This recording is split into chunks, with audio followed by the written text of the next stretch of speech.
están? Bienvenidos a la hora liberal por Radio Agricultura. Estamos junto esta semana a Javier Álvarez y a un invitado que es una figura que ha irrumpido en la arena pública hace poco tiempo, que es Juan Manuel Santa Cruz, presidente de Evópolis. ¿Cómo estás, Juan Manuel?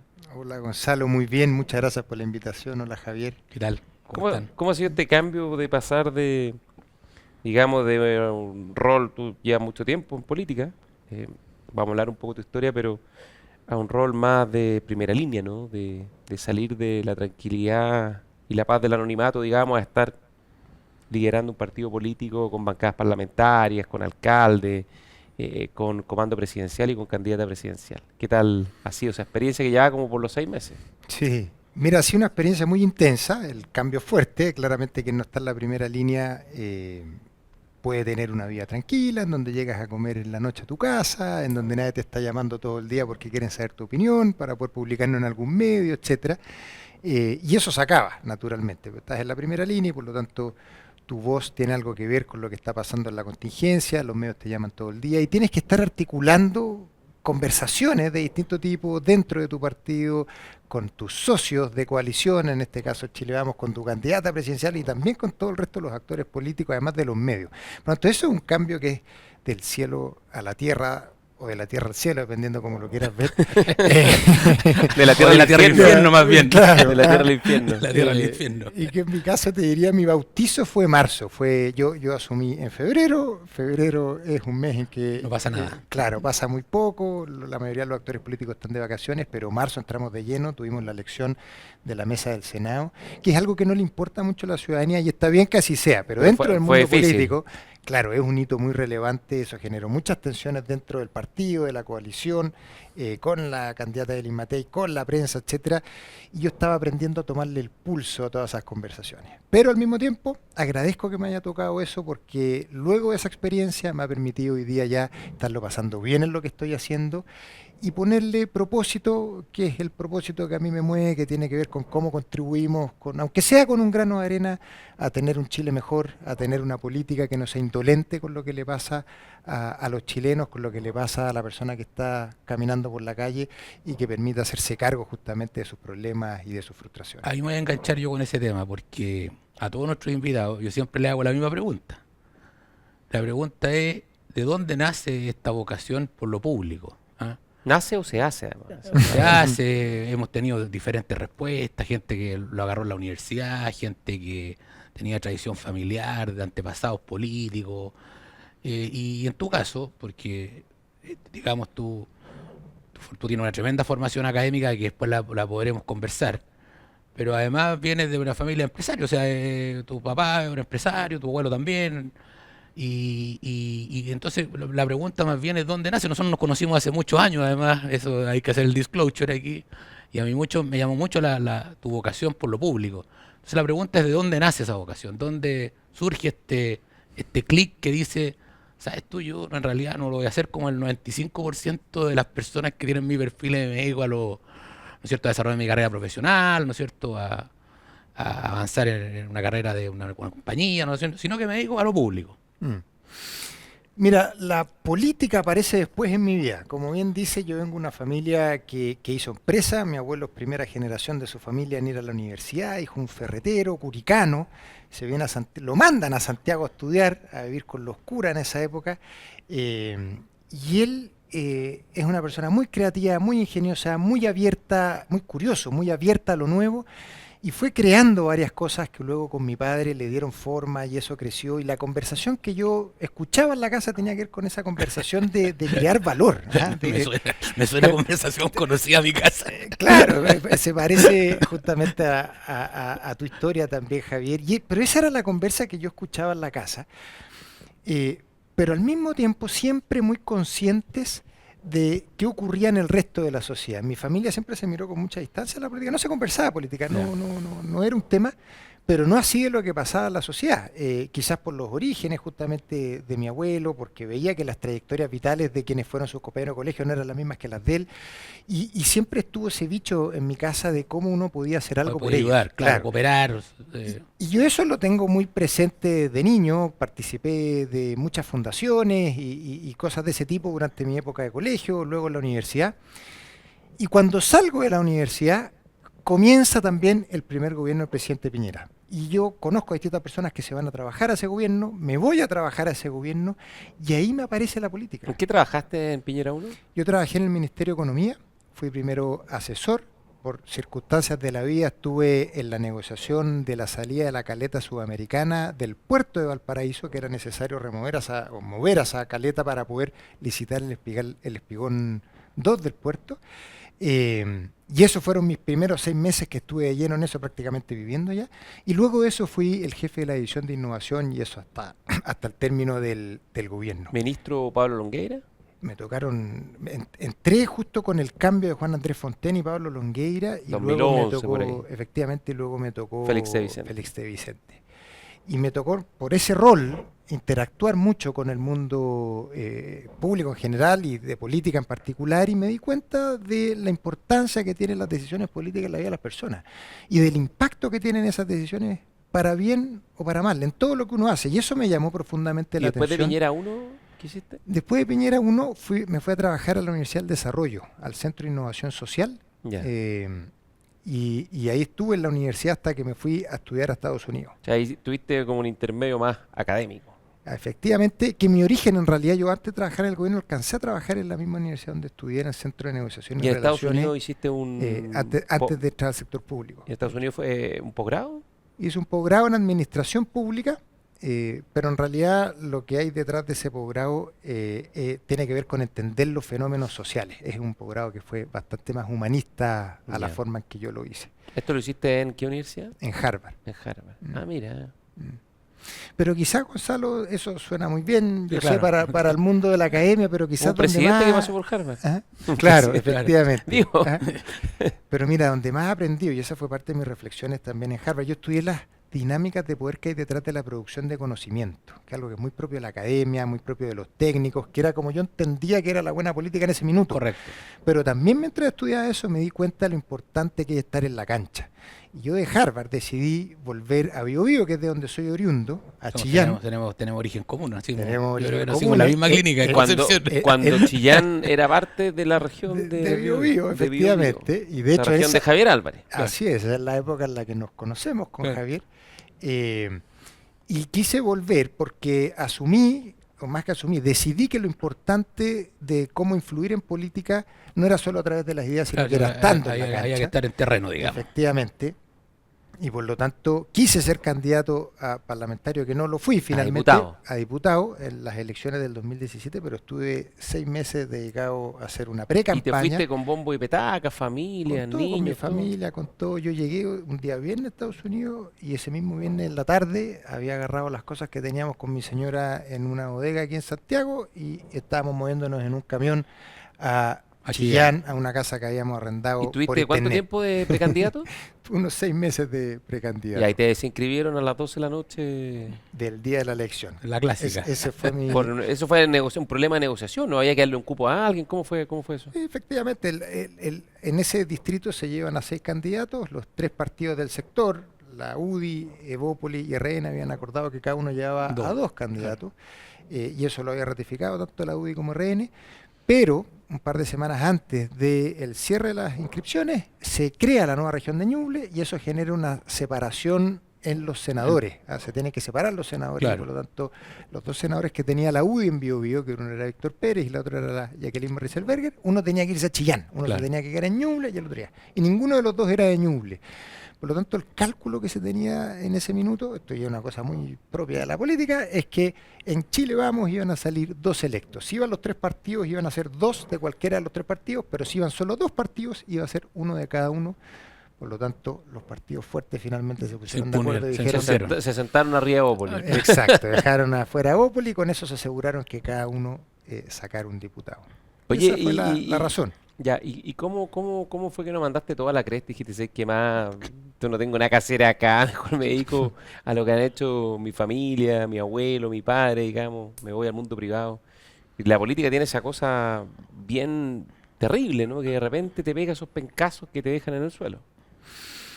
Claro, pero ahí donde... Y eso me duró un par de días, sin duda, la ¿Te molestia pegó? ¿Te inicial, pegó fuerte? muy fuerte. De hecho, al principio ni siquiera fue molestia, simplemente no entendía, quedé como Claro. en ¿Qué blanco. es lo que es esto? Dijiste tú. Claro, que esto, y no sabía qué hacer, además. Como cuando ¿Ah? te atropella un tren. Claro, tal cual. El problema es que aquí seguís vivo, pero, Claro, pero, un tren pero así. hecho pedazos. Claro. Tal cual. Y de hecho era tan mi nivel de no entender lo que me había ocurrido que al principio seguí con mi agenda. Yo tenía una agenda de candidato, entonces seguía recorriendo la Claro. zona. Yo ya me había recorrido varias veces las 21 comunas del distrito, había estado con todos los alcaldes, etcétera. Entonces empecé a seguir recorriendo juntas de vecinos y qué sé yo, pero cambié mi discurso, empecé a explicar por qué ya no iba. Yo Claro. había pasado por ahí presentándome como una persona nueva que quería entrar en política y ahora estaba explicando que ya en realidad no iba a ir. Y eso me duró un tiempo. Pero seguí, Gonzalo, porque mi propósito de estar aquí tiene que ver cómo le cambio la vida a las personas en la medida de lo que yo pueda hacer, de lo Claro. que yo pueda aportar. Y eso sigue estando presente. Entonces, está bien, esto fue muy frustrante para mí, pero ya sea desde ese espacio y si no resulta desde ahí, de cualquier otro, yo puedo seguir aportando con un grano de arena y eso es lo que a mí me mueve. Entonces, me frustré un montón, me enrabié con el mundo político, pero a todas esas personas que yo conocí en Chillán y que las sigo compartiendo con muchas de ellas hasta el día de hoy, las sigo queriendo y sigo queriendo trabajar con ellas para tener un Chile mejor. Entonces, eso es lo que a mí me mueve. Ya, No y ahí es la perseveraste y conversa terminaste política. presidente de Bópoli, básicamente. Haciendo la historia Oye, de hecho, corta, tu, sí. tu cuenta de X, ex Twitter, en la descripción, me gusta mirarla a mí porque el dueño de la cuenta generalmente hace una reflexión bien concienzuda para poder poner en muy pocos caracteres quién es, ¿no? Y dice tu descripción en tu cuenta de X, Juan Manuel Santa Cruz, presidente de Bópoli, montañista, penquista, casado y padre de 4. Sueño con un Chile más justo, libre y feliz. Entonces está la beta política, está la beta originaria, penquista, familiar, Y casado, padre de 4 deportista. niños, Y y deportista. deportista, montañista, y eso es un poco lo que te quería preguntar, ¿no? Porque tú eres un montañista muy destacado, que ha estado 2 veces en el Himalaya, que ha estado en la cumbre de uno de los 14 8000. ¿Hay algo común, algún vaso comunicante entre la política y la montaña? Quizás el estar permanentemente en riesgo, digamos, exponiéndose a situaciones completamente inhóspitas, una cosa media Eh, quijotesca, utópica. Yo creo que la soledad de repente. Porque yo a mí me ha tocado interactuar con hartos políticos, sobre todo en campaña. Con Juan Manuel hemos estado en esa ayudando. Y la verdad es que la soledad ahí se siente de repente. mm. Pero mira, los cerros tienen una cosa, que es que tú puedes estar solo físicamente, pero cuando subo un cerro es de los espacios en los que yo me siento más conectado conmigo y más conectado con otros, con mi familia, por ejemplo, ¿ah? Y en el sentido más amplio incluso con el universo. Entonces una cosa es estar solo Claro. físicamente, pero lo otro es estar en conexión, en sintonía con otros, y el cerro a mí me da eso. ¿Ah? Y esa es, yo te diría, la primera razón por la que yo hago cerro. Para mí esto es mucho más que un deporte, es un templo, es un lugar donde desarrollo mi lado espiritual Ok. y donde me conecto conmigo, me conecto con mi familia y me conecto con el universo en el sentido más amplio. Es una cosa muy potente como yo vivo el cerro. ¿Cuáles son tus principales experiencias de montaña, tus principales cumbres, las que tú más atesoras? Es que tengo mucha, Gonzalo, y claro, uno podría pensar en un cerro como el Broad Peak que tiene 8.051 metros y que además Para que la hice gente cumbre, sepa, hay 14 8000, claro, 14 montañas que tienen la cumbre a más de 8000 metros de altitud, están todas en el Himalaya, y esa es la número 12, 13, el Broad Peak. el número 2, efectivamente. Y tengo historias de ese tipo que son maravillosas, pero cuando alguien me pregunta un cerro, cuando ustedes recién me trajeron esto a la mente, a mí lo que se me viene al tiro a la cabeza es la precordillera de Santiago, que es el lugar el que yo frecuento más seguido y que cada fin de semana trato de ir, en donde me conozco cada piedra que hay en el camino, pero aún conociendo cada piedra que hay en el camino, el recorrido que hay para mí cada vez que subo ese cerro es lo que va cambiando según las circunstancias de mi vida, y eso es lo que me llena a mí. ¿Cuáles son tus cerros favoritos de la precordillera de Santiago? Hoy día el Alto el Naranjo. Llevo unos 2 años que religiosamente voy prácticamente todos los fines de semana, y el sábado y el domingo, si es que puedo ir muy temprano para hacerlo compatible. Oye, para la gente que no lo conoce, el Alto Naranja es un cerro súper accesible, bien familiar, que está justo detrás del Estadio San Carlos de Apoquindo. No es el más alto que el provincia, está justo como debajo a media altura, tiene como 1800 metros de altitud, y se puede subir desde el Estadio San Carlos de Apoquindo o desde el Puente Ñilhue, que es un acceso que está camino a Farellones. Oye, pero si hay una cosa que sí se conecta con la política, este ejemplo que les da es más bien algo que me separa de la política, que me da energías para después volver a la política con más ganas, pero sí me ha tocado vivir cosas en cerro, por eso las anécdotas que tú me mencionabas, he participado en varios rescates, uno justamente en el Broad Peak, otro en Aconcagua, que fueron rescates muy complejos, en donde había personas en riesgo vital. Personas en riesgo vital, y que para poder rescatar a esa persona uno también se exponía a un riesgo altísimo, que es un principio básico a no seguir cuando uno está rescatando a alguien. Porque se pueden morir 2 en vez de 1, digamos. Efectivamente. Por lo tanto, son decisiones que éticamente son muy complejas, y la norma suele ser, de hecho, no ayudar por el riesgo de que mueran los que están tratando de rescatar. En nuestro caso, en el Broad Peak, hicimos lo contrario, y después de 3 días pudimos bajar una persona prácticamente desde los 8000 metros, que estaba inconsciente, y logró vivir, y no solo vivir, sino que además terminar prácticamente. Y si ustedes no lo hubieran bajado, hoy día sería un bulto en el camino rumbo a la cumbre del Broad Peak. Pero una de las cosas que tiene eso, y que a mí me recuerda mucho la política, más espejo con la política, es que se hace muy patente la responsabilidad de las acciones de uno sobre la vida de otros. Y la política tiene eso. En la política uno está siempre tomando decisiones. Debiese tenerlo, digamos, porque la mayor parte probablemente de los políticos en Chile toma eso en cuenta poco y nada, digamos. Bueno, eso es lo que iba a decir, y a mí me frustra ver hoy día una política indolente que es poco consciente de las decisiones, de los efectos que tienen las decisiones que uno toma. O sea, cuando yo escuchaba, por ejemplo, a Janet Jara, luego de su elección de primaria, decir que no sabía si había terrorismo en la Araucanía, y esa misma semana nosotros habíamos estado visitando a una familia allá, a unos vecinos de Ercilla, en donde mientras recorríamos su casa, que nos estaban mostrando ellos acogedoramente, nos iban mostrando los hoyos de bala que habían recibido, o cuando nos muestra el tractor con el que Eric trabajaba al campo, y nos muestra cómo los hoyos de bala en la máquina, y cómo tiene blindado el espacio de vidrio, que es donde su rodilla también.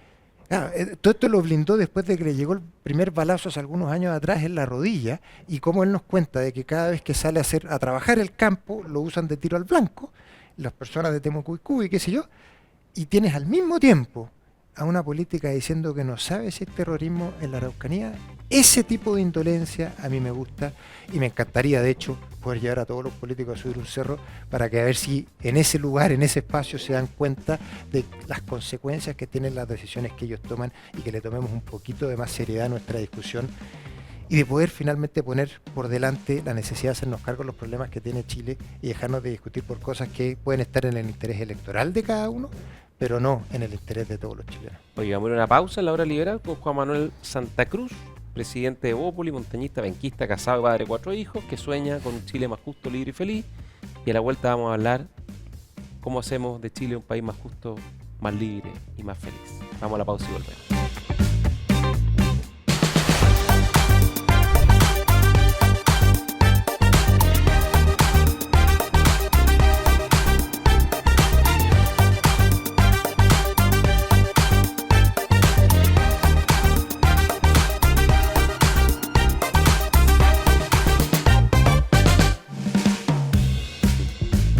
Estamos de vuelta en la hora liberal por Radio Agricultura, Agricultura TV, todas las plataformas. Juan Manuel, nos pueden escuchar en Spotify, tenemos podcast, en YouTube, también estamos en televisión por cable, Zapping, y por supuesto por Radio Agricultura y Agricultura TV. Y con Juan Manuel Santa Cruz, presidente de Bópoli, estamos conversando junto a Javier Álvarez de qué es la política, cómo se vive la política, y particularmente para un presidente de partido, ¿no? Que parece hoy día ser un trabajo poco grato, porque la política está muy áspera, y esta idea de hacer un Chile más justo, más libre y más feliz parece algo cada día más lejano, ¿no? ¿Estás de acuerdo o discrepas? Yo creo que estamos viviendo una época en la que se podría definir como apocalíptica. En el ¿Sí? sentido, sí, yo así lo percibo a nivel global, digo, ¿no? En términos bíblicos, podríamos decir que viene un Armagedón. Es que, o sea, mira nuestra cultura hoy día, cómo vivimos cada vez con más miedo frente a fenómenos sobre los que sentimos que no tenemos ningún control. Por ejemplo, la pandemia, por ejemplo, el cambio climático, incluso hoy día a nivel local el narcotráfico, el terrorismo, en donde sentimos que frente a eso tenemos poco que hacer. Cada vez más vemos, de hecho, por ejemplo, películas que tienen que ver con eso. Entonces a eso me refiero con que vivimos en una cultura un tanto apocalíptica, en donde todo es la crisis terminal de la Ahora, situación en la que estamos. O sea, algo de eso debe tener que ver los teléfonos, las redes, los algoritmos que nos meten en función, digamos, de lo que son los propios algoritmos. Esta información no solo en nuestras casas, en nuestras mentes, lo tenemos en los bolsillos permanentemente. yo digo que los chilenos hemos estado metidos en una juguera. ¿Ah? Y esta juguera partió con el estallido social. ¿Ah? Parte con el estallido social. Incluso antes, podríamos hablar de eso, incluso el 2011 incluso no Sí, podría con pensar el tema de los estudiantes, pero ahí la gente la miraba un poco de lejos. El estallido le pegó a todo Chile, lo vio todo el mundo. Vimos las capitales regionales incendiadas, vimos los rayados que todavía persisten. Entonces ahí como que nos empezamos a meter en la juguera. Y después, dos procesos constituyentes, como cuando la juguera tú la das vuelta para el otro lado. ¿Ah? Parte la juguera para un lado y después parte la juguera para el otro lado. Es como Superman, Claro. cuando para cambiar, para volver el orden de las Y cosas, después con el segundo gira en proceso torno a la Tierra al revés. constituyente, el segundo proceso constituyente, igual está la juguera para el otro lado. Y como que esta juguera como que no para, como que el péndulo se sigue moviendo y cada vez lo empujan más. O sea, hoy día, donde pensábamos que íbamos a tener una elección presidencial que podía Que iba a tender hacia el que iba a centro. tender hacia el centro, a moderarse esta cuestión. Bueno, eso es lo que digo. Eso es lo apocalíptico. Efectivamente, eso es lo que siento que subyace hoy día la sociedad en la que vivimos, que tiene su reflejo en Chile, como tú bien lo describías, Javier, pero en realidad es un fenómeno que es más amplio No, que mundial, eso. pues, sí. Claro, es mundial. Y la política entonces se viene a montar sobre eso, y como tú bien decías, Gonzalo, cuando tú ves los algoritmos de redes sociales, etcétera, si tú te quieres hacer conocido un video que sea Tienes con que un salir mensaje, con una tostadora y decir que esto no es una parrilla de arepa. claro, El video, es el video de un senador socialista que es una vergüenza. efectivamente, pero mientras Marx está retorciéndose con esos videos. más extremo seas en tu mensaje en el fondo, mejor va a ser recibido para lograr que tú Sí. tengas mayor conocimiento y difusión. Entonces la política se hace muy difícil en ese espacio, yendo a tu pregunta original de cómo está la política hoy día, porque tienes una política que tiende a los polos, que tiende a los extremos y a alimentar emociones que no contribuyen en nada a poder tener una sociedad mejor. Por ejemplo, el miedo. El miedo te lleva a la angustia te lleva, en su etimología, la palabra. Eso está en su como origen, Yoda, te en lleva Star Wars, a- cuando dice el miedo te lleva a la angustia, y Claro. y eso te lleva a la raya, al lado oscuro. te lleva a la estrechez, te lleva al que el otro es alguien ajeno y lejano. Pero la única forma que tenemos, por ejemplo, de hacernos cargo de los problemas de seguridad es cuando yo empiezo a trabajar con mi vecino. No cuando le tengo miedo a mi vecino y Claro. me encierro de él. Entonces de ahí vuelvo a la política y la responsabilidad de la política de cómo salimos de ahí y dejemos de alimentar emociones como el miedo y empecemos a empujar emociones como la esperanza, como la posibilidad de un futuro común en donde la conversación con mi vecino es esencial para poder hacernos cargo de problemas como la seguridad.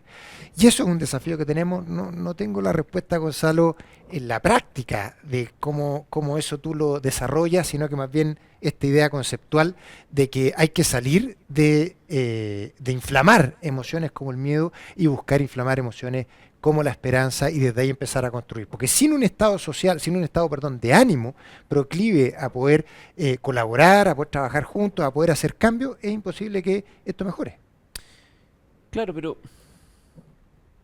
eso puede ser un tanto voluntarista si pensamos que hoy día los algoritmos, Un poco inocente. volvemos también. al libro Harari Nexus, que lo hemos hablado tantas veces, los algoritmos premian esas emociones fuertes, el miedo, el temor. Yo miro mi cuenta de Instagram, que la sigo muy poco, pero cuando la miro lo que me aparece generalmente son tragedias, catástrofes naturales, aviones que se estrellan. Quizás yo soy el problema, digamos, y el algoritmo me identificó. El algoritmo te Me cachó, me pilló. A mí me salen asado, harto asado. Pero mirándolo un poco más desde un punto de vista, uno diría filosófico, el Estado el Estado moderno, de Hobbes, digamos, y posteriormente con Locke, surge como una construcción humana cuyo propósito fundamental es proteger a las personas de aquello que les puede causar daño, ¿no? Protegerlas frente a la inseguridad, frente a la agresión, frente a la violencia. Evitar esto que decía Hobbes, que el hombre se vuelva el lobo del hombre. Y por lo tanto, da la impresión de que esa que es como la condición inicial, la semilla fundamental de nuestra construcción institucional moderna, hoy día está muy debilitada por una serie de temores y riesgos que sienten las personas, que son muy reales, particularmente la violencia, el crimen organizado, en fin. Estos últimos días han sido dramáticos desde ese punto de vista. Entonces, atizar eso probablemente tiene que ver con que esa es la condición humana más profunda, ¿no? El temor frente a lo desconocido, frente a la agresión, frente a la violencia. Y como esa condición parece estarse deteriorando, entonces obviamente esas respuestas políticas... Pero la política no genera una respuesta contraria, que es la que debería ser lo que dice Juan Manuel. Generar esperanza, tomar las medidas con cierto grado de responsabilidad, seriedad y madurez y moderación, sino que la política responde a la condición que tú planteas, digamos, del lobo humano, ¿no es cierto?, buscando la polarización, porque sabe que ahí parece que genera más caudal electoral. O sea, es una cuestión, pareciera ser una cuestión netamente utilitaria, sí, utilitaria para un fin político, que sacar más votos. Entonces, ahí va un poco una reflexión que te quiero preguntar sobre, ya yendo más a lo electoral, digamos ahora. ¿Cuánto está influyendo esto que plantea Gonzalo? Polarización, ¿no es cierto?, cálculo político, en cómo ves tú la elección presidencial hoy día, si eso está influyendo o no. A ver, dos cosas, Javier. Uno, o sea, totalmente a tu pregunta, pero déjame ir una cosa anterior, que está en línea con lo que dices tú, Gonzalo. Si tú tienes toda la razón de que el Estado viene a hacernos salir de ese estado de naturaleza, ¿verdad?, de miedo y temor, para poder justamente vivir en paz, vivir tranquilos, y cada uno pueda desarrollar su propio plan de vida. Pero lo que requiere el Estado para que eso funcione es la legítima capacidad de generar coerción sobre el ciudadano. Esa es la ciencia de la democracia y es la ciencia finalmente del Estado. Y cuando la política no contribuye a esa legitimidad del Estado, a la legitimidad de las instituciones, que nos metemos en un problema. Y en esa espiral es en el que hemos caído, claro, y tú lo viste muy bien, a partir del estallido social.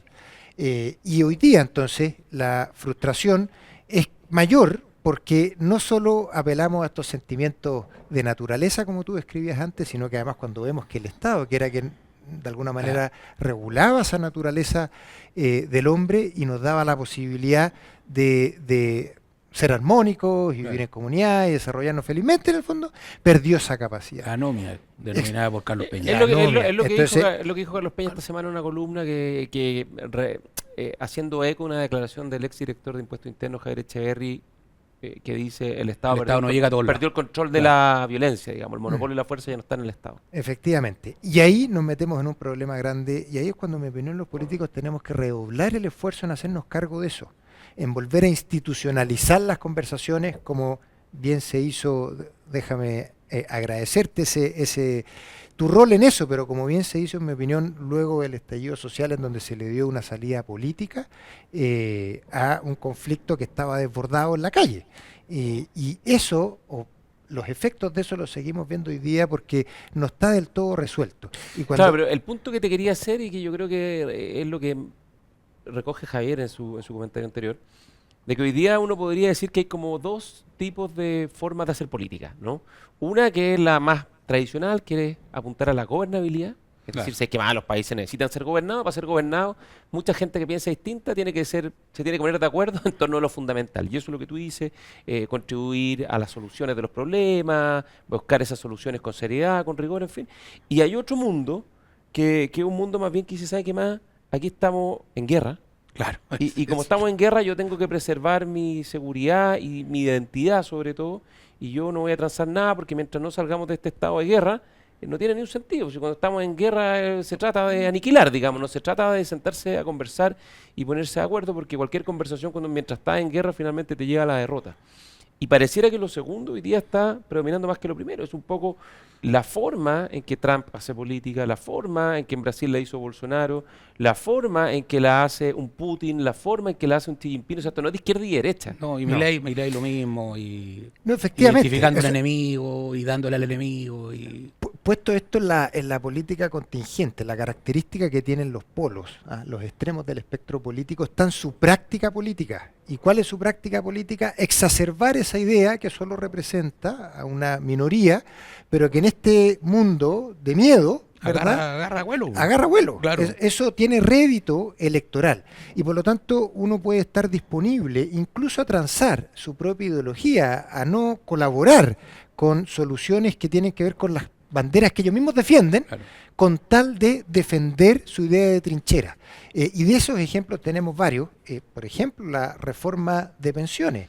Hace muchos años que en Chile sabemos que la cotización individual de cada trabajador no alcanza para tener una buena pensión. Tenemos que hacernos cargo de eso, tenemos a muchos adultos mayores sufriendo con eso, pero resulta que cuando se invita a los distintos actores del sistema político a sentarse a la mesa para discutir y acordar un buen acuerdo para Chile que permita que los trabajadores puedan cotizar más, no todos están disponibles. Claro. Y eso es paradójico. El todo nada, digamos. Es el todo nada, eso es paradójico y eso es un problema. Contra eso tenemos que batallar, y soy más concreto aún, hay un espacio de batalla para eso, Gonzalo, y es en las urnas, es en las elecciones. Tenemos que ser capaces de que estas ideas que son más bien moderadas y que en sí mismas, por lo tanto, no son atractivas para ser vendidas, le demos una vuelta y logremos que eso se vuelva atractivo para la ciudadanía, porque que finalmente el votante pueda percibir que es en ese espacio en donde sus frustraciones, sus problemas pueden ser resueltos. Ya, pero hasta ahora hay un problema, porque uno lo que ve en la elección presidencial, las encuestas conocidas, es que las posiciones más duras, más de extremo,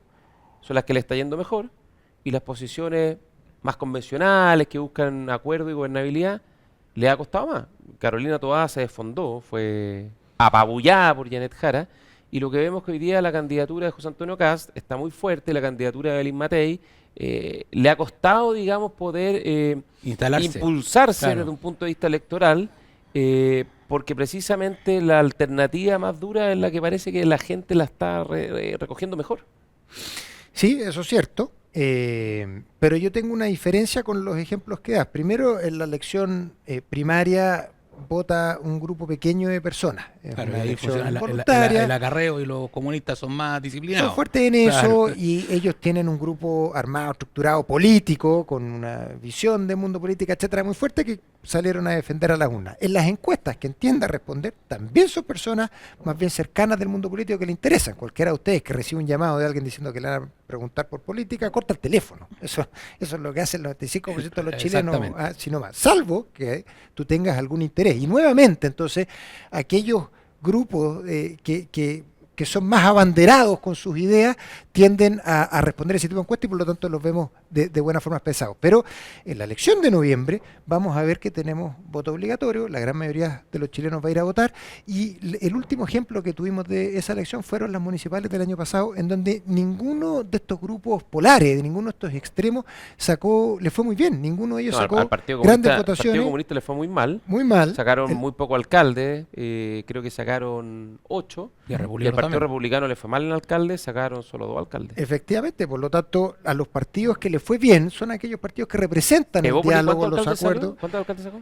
Nosotros pasamos de un alcalde a 8 alcaldes. Pero al nivel del PC, mira que... Efectivamente. Y 4 veces más que los republicanos. Así es. Por lo tanto, yo estoy muy tranquilo de que hoy día, en la medida en que nos vayamos acercando a noviembre y que los chilenos empiecen a racionalizar por quién votar y empiecen a contrastar las encuestas, se den cuenta, a contrastar los candidatos, se den cuenta que hoy día quien tiene mejores propuestas, más consistentes. No, y lo otro que hay que tener a la vista, que hace un mes y medio la foto era justo al revés. Hace un mes y medio Evelyn Matei estaba arriba, José Antonio Kast parecía estar ya derrotado completamente por Johannes Kaiser. Y por lo tanto también hay que tener presente que estamos en un contexto es medio ciútica la palabra, sea, pero muy líquido. 4 meses son 4 maratones, conversaba con un político. Efectivamente. Claro, Son 4 maratones. es una infinidad de tiempo en política. Claro. Tú escribiste, de hecho, una columna que dice la única ruta hacia el progreso, básicamente Evelyn Matei. Así es, yo busqué reflejar ahí lo que esta semana, de hecho, se empezó a ver en los dos debates que yo al menos presencié, hubo otro más, pero yo estuve en dos, en Frutillar sobre el tema del salmón y luego el día jueves en la Cámara de Comercio de Santiago, que estaban los 3 candidatos principales hoy día en las encuestas, en donde había 2 que tenían un discurso muy claro. No importaba mucho dónde estuvieran haciendo el discurso porque cambiaban simplemente la metáfora que estaban utilizando, pero cada uno apelaba a una emoción muy clara, con un enemigo muy claro y con algo que tú ya esperas en el fondo de ese candidato. Y una candidata que era Evelyn Matei, con propuesta muy específica de la industria del salmón, luego de la industria del comercio, en donde, en mi opinión, era abismante la diferencia que hay en la forma en que ella se conecta con lo que está proponiéndole a Chile. Claro. Propuestas concretas que permitan hacerse cargo de los problemas en un discurso grandilocuente. Y yo siento que eso es lo que vamos a ver en los próximos días, en los meses que quedan, en la medida en que vaya avanzando la campaña y que los candidatos tengan que exponerse a sus propuestas. Lo que vamos a ver es la robustez que tiene Evelyn Matei en sus propuestas. Esto gracias a que ella sabe, a la experiencia que ella tiene gobernando. Ya fue ministra, fue senadora, fue diputada, fue alcaldesa. O sea, lleva una historia en política que sabe cómo generar cambios, y a los equipos con los que ella trabaja, que son equipos que han estado en gobierno antes, que no vienen a improvisar, como le ocurrió a este gobierno. Acuérdense cómo comenzó la ministra del Interior en su visita a Temucuicui. Efectivamente salió a balazos de ahí. Eso es una improvisación de tomo y lomo, pero hemos seguido con eso, la verdad, hasta el día de hoy. Bueno, eso no lo tiene Evelyn Matei, por lo tanto sus propuestas podrán no ser grandilocuentes como son las de los polos, pero sí concretas, específicas y con posibilidad de llevarse a cabo. Y eso es muy importante, porque lo que tiene frustrado hoy día a los chilenos es que todos prometen, pero luego nadie puede hacer nada, nadie hace ningún cambio. Estamos con Juan Manuel Santa Cruz, presidente de Evópoli, montañista, penquista, casado y padre de 4 hijos, que sueña con un Chile más justo, libre y feliz. Y vamos a ir a una pausa en la hora liberal y volvemos con Javier Álvarez y Juan Manuel Santa Cruz.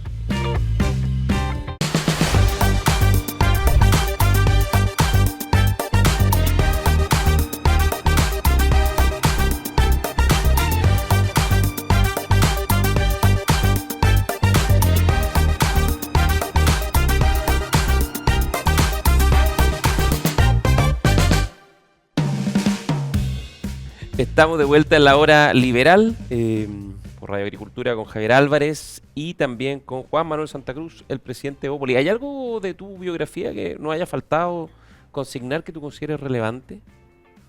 El gran amor que le tengo a mi señora. Es político. No es político, lo digo está en muy serio. Bien, está muy bien. Una de las cosas que más se resiente con la política es la familia. Y yo siempre hay que cuidar el frente interno, lo más para ser un buen político. Y además el frente interno tú tienes 4 hijos. Así es, y son todos chicos, todos pequeños. ¿Qué edad tienen tus hijos? 10 años, 8, 5 y 2 y medio. Pues estás recién partiendo la pega. Así es. ¿Y cuántos años de matrimonio ya? Llevamos 13. ¿13? Sí. Un poco. Pero no sin ese fiato, sin ese apoyo de ella, me imagino, imposible. Claro, porque además la pega política es una pega bien 24/7, o sea, en el fondo, especialmente... no es de 40 horas este. No. Aquí no es de 40 horas, el teléfono suena a cualquier hora, WhatsApp no respeta los límites horarios, y los periodistas son las personas menos empáticas respecto al descanso de sus sujetos de interés, que son particularmente los líderes políticos, los presidentes de partidos. Efectivamente, y eso es lo más costoso para mí, al menos, porque estás un fin de semana, en la tarde, un día sábado, y te llega un llamado y tienes que atender alguna situación, y eso, bueno, te rompe el esquema familiar. Por lo tanto, poder hacer eso sin estar tranquilo en casa, y eso es un acuerdo con mi señora de que lo podamos hacer, no lo podría hacer, así que no era solo un argumento político frente al comentario que tú decías, sino que en realidad es algo que es un cimiento para mí en mi forma de hacer política. Oye, ¿y en qué está Evópoli? Tú como presidente de Evópoli, ¿qué puedes contarle? Aquí somos todos militantes, digamos, pero el presidente es el presidente. Hoy día Evópoli está concentrado en 2 cosas. Uno, en apuntalar la campaña de Evelyn Matei, que algo hablamos, tenemos muchos equipos nuestros que están participando, especialmente en los equipos programáticos, por distintos motivos, mucha gente que se acerca a Evópolis justamente porque ve en Evópolis un referente en materia de política pública, en materia programática, en materia de seriedad. Eso es algo que nosotros buscamos transmitir. Fuimos el único partido, de hecho, que en su minuto votó en contra de todos los retiros previsionales porque anticipábamos los efectos que eso iba a tener en la economía. Y eso responde al carisma que tiene el partido y por lo tanto mucha gente que le gusta aportar en temas programáticos se nos acerca a nosotros y nosotros a su vez aportamos la candidatura de Evelyn desde ese espacio. Y por otro lado, estamos concentrados en las elecciones de noviembre. Las parlamentarias. Las parlamentarias, los partidos se deben a los votos, se deben a los candidatos que tengan y a las personas electas que consigan. Eso es lo que te da peso político y ahí no tenemos que perdernos y por lo tanto hoy día estamos buscando de tener una buena plantilla parlamentaria. Claro, no pensamos ir con candidatos en todo Chile, pero en aquellos lugares en donde llevemos candidatos, que haya un buen equipo, porque hoy día la verdad uno siempre premia al que ganó, esa es la persona que uno conoce, Luciano Cruzcoque, nuestro senador por la metropolitana, ¿no es cierto? Pero lo cierto es que Luciano Cruzcoque iba en equipo con Jaime Mañalich en su minuto, a quien también le aprovecho de agradecer la disposición que tuvo en ese minuto de ir al Senado, y es gracias a los votos que obtienen los dos que uno logra obtener un senador. Entonces, uno de los trabajos que nosotros también hacemos es que nuestros candidatos sientan que van con otros en equipo, y no peleando, para que salga uno. Entonces, no iremos en todo Chile, pero en los lugares en los que iremos trabajando en equipo y buscando transmitir estas ideas de cómo hacer política que sea seria por una parte y que sea urgente para hacerse cargo de los problemas de los chilenos. Oye, yo te quería hacer una pregunta porque, o un comentario. Yo creo que te tocó a ti una buena generación de presidentes de coalición. O sea, yo tengo la mejor opinión de Rodrigo Galilea y Guillermo Ramírez. Pero igual hay competencia, porque por los cupos y todo. Pero por lo menos desde fuera, uno observándolo, se ve que en general hay una buena coordinación en Chile Vamos. O sea, veo a Chile Vamos bien y además en esta, ¿no es cierto? La noticia de los últimos días es que la posibilidad de incluir a demócratas, por ejemplo, en el pacto, también se ve como bastante plausible. Entonces, te quería preguntar para que nuestros auditores conozcan en el fondo cómo funciona esa articulación dentro de Chile Vamos y que puedes contar, digamos. Estos siempre son cosas más tras bambalinas, pero se ve bien de afuera, digamos. No, eso es efectivo. Hoy día tenemos una muy buena relación junto a Rodrigo Galilea, Guillermo Ramírez, que son los socios originales de la coalición de Chile Vamos, fundadores junto con Evópolis, y eso es muy grato. Coalición que ya lleva como 10 años. Ya, sí, pues, ¿no? Es como un récord histórico para la derecha, una coalición que 10 años.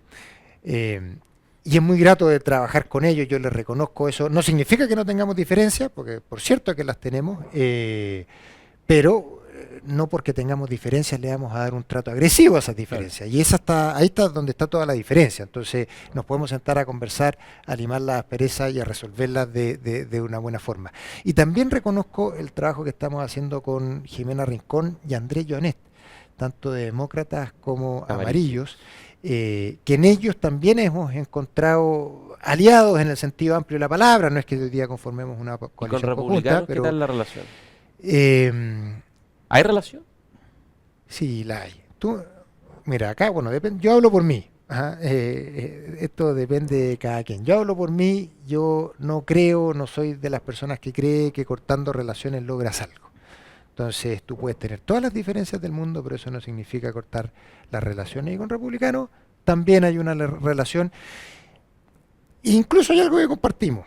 Si bien somos proyectos políticos distintos, yo esto lo he dicho muchas veces como Evópolis, y no iríamos en una lista unitaria juntos, por ejemplo, parlamentaria, eso lo han planteado ellos antes que nosotros. No, una carta de una enorme cantidad de personas, empresarios, gente del mundo privado, inquiriendo con mucha vehemencia, con mucho entusiasmo, a Chile Vamos, a los republicanos, a los libertarios, a demócratas, a todos los que están en la oposición a este gobierno, a conformar una lista única.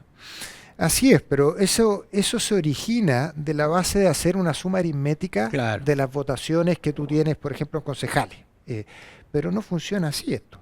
porque tú tienes que contrastar, ¿verdad?, los discursos que tiene cada candidato con el perfil de votante que tiene. Y cuando tú ves que, por ejemplo, alguien como Johannes Kaiser, incluso los republicanos han construido un discurso sobre la base de denostar a Chile Vamos, y que el perfil de votantes, por ejemplo, en Johannes Kaiser, la mitad de sus votantes son un votante antisistema, que en el minuto que él se tome un café con Evelyn Matei, ni siquiera que vaya en lista junta, que son el minuto que se toma un café con Evelyn Matei, ese votante se va a otro lado, se va a un Parisi.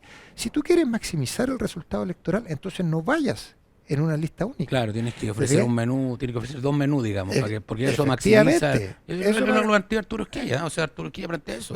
Entonces, eso es lo que iba a decir antes, de hecho, que con todas las diferencias que podemos tener con republicanos, en esto tenemos algún acuerdo, y además somos conscientes de que esto es persona dependiente o candidato dependiente, y por lo tanto hay que irlo mirando distrito por distrito, y si es necesario en algún lugar tener algún tipo de coordinación para evitar que la izquierda doble a nuestro sector en el sentido amplio, bueno, podremos hacerlo también. Y de ahí de nuevo la importancia de tu pregunta original, Gonzalo, de no romper relaciones. Política no hay que romper yo quiero volver un poco atrás sobre esto de la buena coordinación que hay que Chile Vamos y probablemente con Demócratas. Yo creo que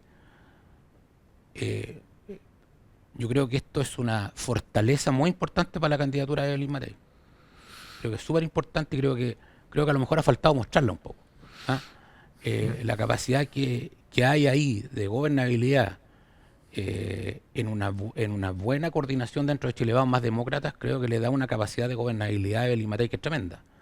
Y creo que eso, si bien esto le importa más bien a la gente que es un poco más politizada y todo, pero creo que hay que tratar de hacerle llegar ese mensaje a la gente, de que la capacidad de tener, ¿no es cierto?, 4 partidos políticos que han gobernado anteriormente, donde hay figuras que saben de política, que saben de, ¿no es cierto?, de manejar el Estado, me parece que eso ha faltado reforzarlo.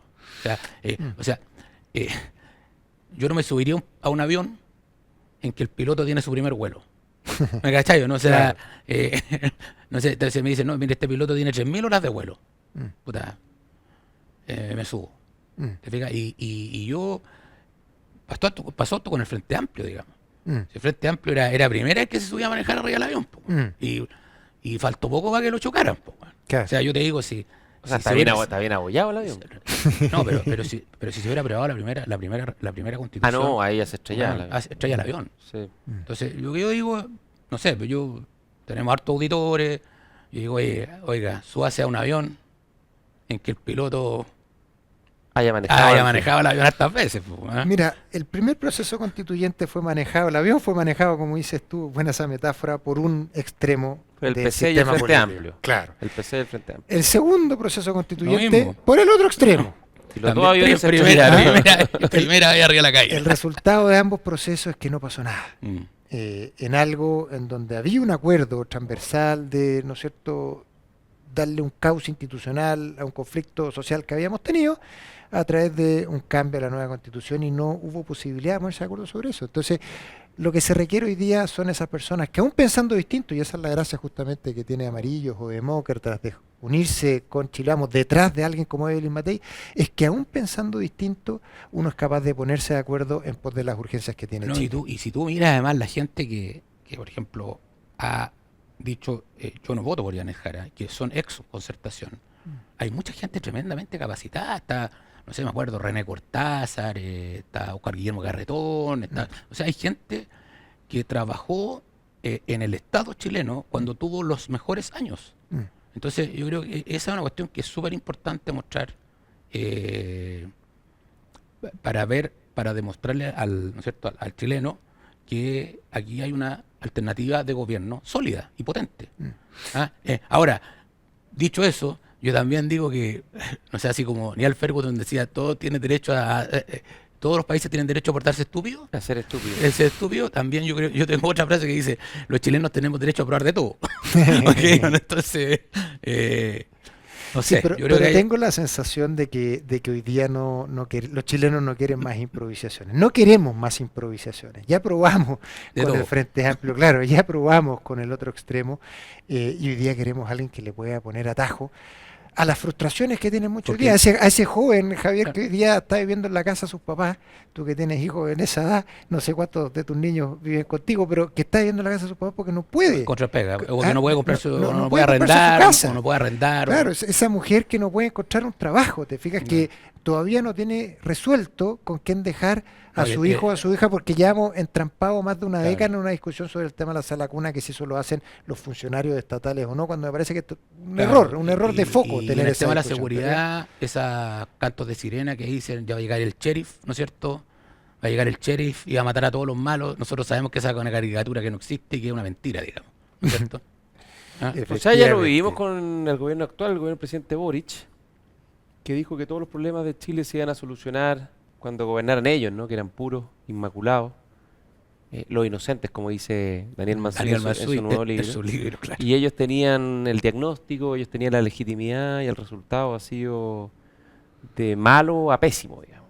De malo a pésimo, más cercano a pésimo. Y Chile se encuentra en una situación muy difícil. Entonces la pregunta es, bueno, ¿qué es lo que va a ganar la próxima elección?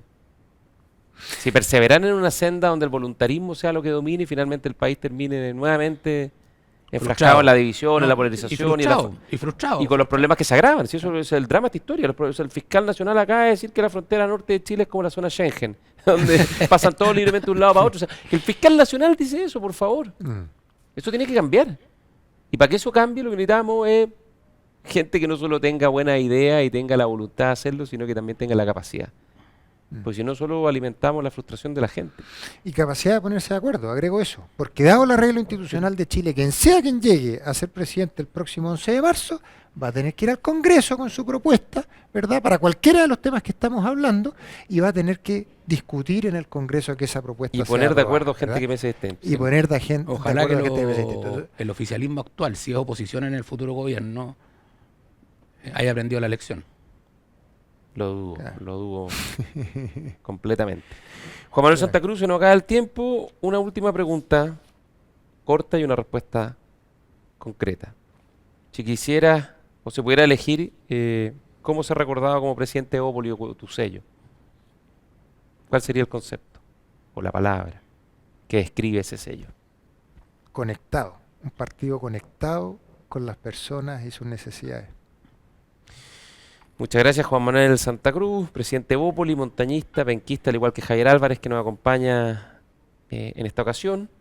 Siempre a nuestros invitados les pedimos que nos digan su recomendado, qué series están viendo, qué libros están leyendo, algo que le comenten a nuestros auditores o que le recomienden, que les haya gustado mucho. Mira, un libro nada que ver con política, pero que me estoy leyendo. Yo tengo varios libros en el velador que los voy mezclando, pero que me ha gustado mucho, que es sobre lo escribe un compositor que se llama Rick Rubin. Yo ni lo conocía hasta que di con este libro, y se llama El acto de crear. Y él describe, son capítulos cortos, como de 3 páginas, un libro largo, pero de capítulos cortos, de cómo es el acto de crear de un artista. Pero que en realidad eso está en la esencia de cualquier ser humano, y es algo que me ha llamado mucho, me ha despertado la curiosidad por esos procesos creativos, en el fondo, de hacer cosas distintas y de agregar valor en cualquiera sea el ámbito en el que uno se desenvuelva. Así que sugiero ese libro, El acto de crear, de Rick Rubin. Javier, ¿algún recomendado? No, nada, yo paso en esta ocasión. Oye, yo acabo de terminar de ver, creo que lo había recomendado ya, una serie que se llama La Emperatriz, que es la emperatriz Isabel de Austria, sí, claro, que los libros, emperatriz. Claro, pero los libros y las películas de los 60, que eran como algo como bien romántico, bien naif, no tiene nada que ver con la historia real. Ella fue una princesa que muy joven se casó con el emperador Francisco José Exactamente. de Austria, que después fue Austria-Hungría. Y que una serie impresionante, muy bien hecha, es como el The Crown, pero en versión austriaca, ¿no? Del centro de Europa, de algo que ya no existe, ¿no? Porque existe Austria como país, pero el imperio austriaco era el tercero o cuarto más grande del mundo. Tenía 60, 70 millones de habitantes, le hacía collera firme a los franceses, a los rusos. Tuve la oportunidad de estar yo hace como 1 año y medio atrás en el Museo de Sissi Emperatriz en Viena. Es muy impresionante, la serie está muy bien hecha. Y te muestra, a propósito de lo que hablamos, ¿no? Cómo las cosas cambian, cómo de repente vienen estos cisnes negros, y que hay imperios pueden crecer, pueden surgir, y lo que parecía eterno puede desaparecer rápidamente, y además con una recreación de época, de personajes increíble. Francisco José creo que fue el tercer o cuarto monarca más longevo en la historia de Europa. Murió después, se había iniciado ya la Primera Guerra Mundial en 1916. En 1918 dejó de existir el Imperio Austríaco. Después de gobernar 60, 70 años, una cosa impresionante. ¿Y en qué plataforma está? En Netflix. La Emperatriz. La Emperatriz. Vamos a mirar. Bueno, nos vamos. La Hora Liberal. Juan Manuel, muchas gracias. Javier, nos vemos la próxima semana en la hora, o nos escuchamos en la Hora Liberal. Chao, chao.